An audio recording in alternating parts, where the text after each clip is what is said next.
यह कहानी बिहार के बक्सर जिले के एक 20 साल के लड़के की है जो ससुराल जाने के लिए अपने घर से निकलता है और भटकते हुए पाकिस्तान पहुंच जाता है। वहां पाकिस्तानी सेना उसे जासूस समझकर गिरफ्तार कर लेती है और जेल में डाल देती है।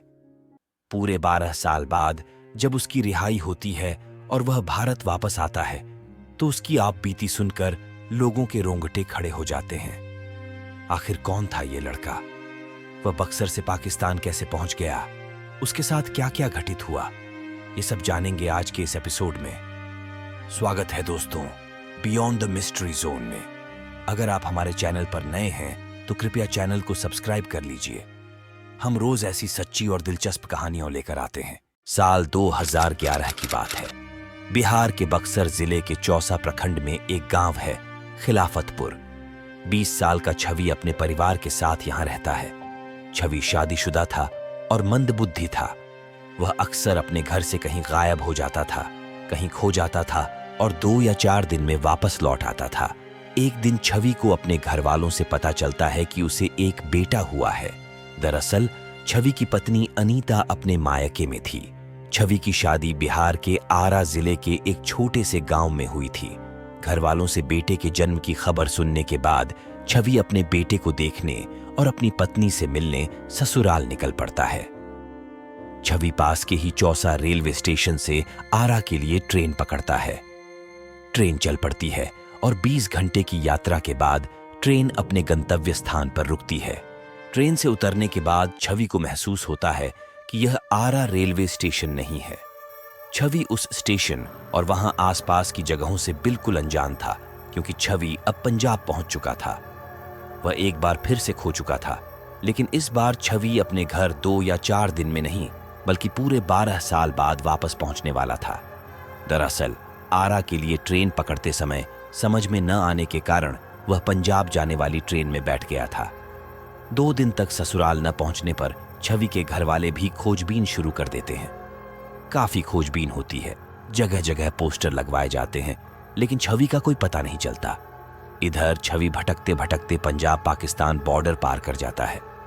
देश के बंटवारे के बाद बहुत से भारतीय लोगों के खेत पाकिस्तान में चले गए, जहां वे आज भी खेती करने जाते हैं, और शायद इसी वजह से बिना सुरक्षा जांच के वह भी पाकिस्तान पहुंच गया।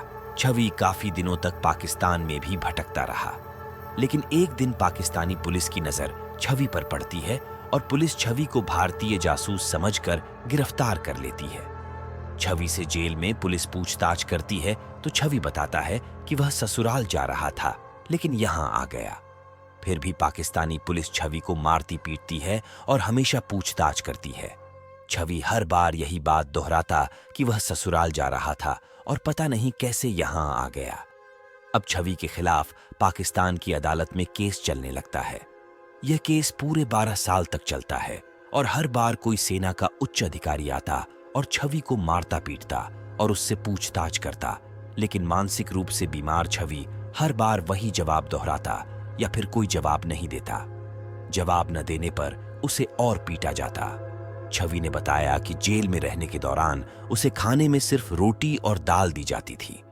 पाकिस्तानी सेना इस इंतजार में थी कि भारत सरकार उसे खोजेगी या अपना एजेंट होने का दावा करेगी, लेकिन 12 साल तक छवि के खिलाफ कोई सबूत ऐसा नहीं मिलता जो उसे पाकिस्तानी सेना की नजरों में भारतीय जासूस साबित कर सके, और न ही भारत सरकार इस बारे में पाकिस्तान को कोई नोटिस भेजती है। मानसिक रूप से बीमार छवि का रहन सहन और उसके खिलाफ कोई सबूत न होने के बाद पाकिस्तान की अदालत 12 साल बाद छवि को रिहा करने का फैसला सुनाती है और भारत सरकार को उसकी पहचान के लिए और घर वापसी के लिए नोटिस भेजती है।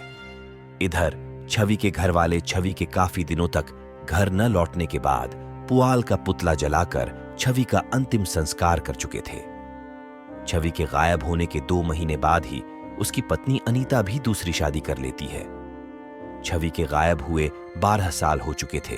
तभी एक दिन छवि के घर थाने का एक चौकीदार चिट्ठी लेकर आता है। इस चिट्ठी में छवि की एक धुंधली सी तस्वीर रखी थी और छवि का पाकिस्तान की जेल में होने की बात लिखी थी। 12 साल बाद भी छवि के बदले हुए चेहरे को इस धुंधली तस्वीर में देखते ही छवि की मां पहचान लेती है और छवि के जिंदा होने की खबर सुनकर उसकी आंखों से आंसू बहने लगते हैं। वह बार बार भगवान और प्रशासन को धन्यवाद कर रही थी। छवि का बड़ा भाई भी अपने भाई के मिलने की खबर सुनकर खुशी से रो पड़ता है। छवि की पहचान की पुष्टि होने के बाद भारत सरकार पाकिस्तान से उसे प्रत्यर्पित करने की मांग करती है और फिर 5 अप्रैल को पाकिस्तान सरकार छवि को अटारी बॉर्डर के रास्ते भारतीय सेना के हवाले कर देती है। अब भारतीय सेना गुरदासपुर जिला प्रशासन को सौंप देती है। फिर बक्सर के जिलाधिकारी अमन समीर के निर्देश पर पुलिस अधीक्षक नीरज कुमार सिंह छवि को लाने के लिए 2 सदस्यीय पुलिस टीम का गठन करते हैं और उन्हें गुरदासपुर भेज देते हैं।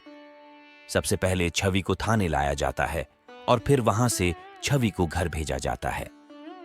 बेटे को देखते ही छवि की मां वृत्ति देवी फपक कर रोने लगती हैं। बेटे से लिपटकर कभी आंचल से उसका चेहरा सहलाती तो कभी अपनी आंखों से निकलते आंसुओं को पोंछती। बड़ा भाई भी गले लगकर जोर जोर से रोने लगता है। छवि को देखने के लिए बस्ती और आसपास के लोगों की भीड़ जमा हो जाती है। कोई माला पहनाकर स्वागत करता है तो कोई गमछा से पगड़ी बांधकर। छवि अपने बेटे और पत्नी को खोजता है तो उसे पता चलता है कि उसकी पत्नी ने उसके गायब होने के 2 महीने बाद ही दूसरी शादी कर ली। यह सुनकर छवि उदास हो जाता है। छवि के घर वाले और परिजन बताते हैं कि अब छवि की भी दूसरी शादी होगी। दोस्तों, यह कहानी आपको कैसी लगी? हमें कमेंट करके जरूर बताएं और पुनर्जन्म की इस सच्ची कहानी को देखना न भूलें।